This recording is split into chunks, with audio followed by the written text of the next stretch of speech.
ദീനമായി കിടന്ന ലാസർ മരണപ്പെട്ടു. എല്ലാ പ്രതീക്ഷകളും അസ്തമിച്ചു.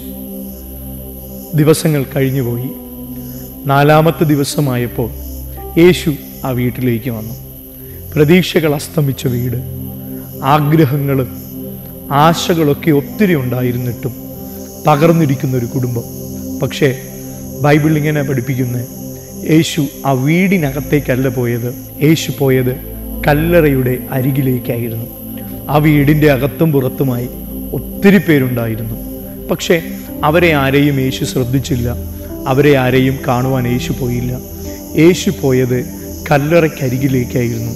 കാരണം പ്രതീക്ഷ നഷ്ടപ്പെട്ട, നാറ്റം വെച്ചു എന്ന് സമൂഹം വിധി എഴുതപ്പെട്ട, ഇനി ഒരിക്കലും തിരിച്ചു വരത്തില്ല എന്ന് എല്ലാ പേരാലും മുദ്ര കുത്തപ്പെട്ട ലാസർ ആ കല്ലറയ്ക്കകത്തുണ്ടായിരുന്നു.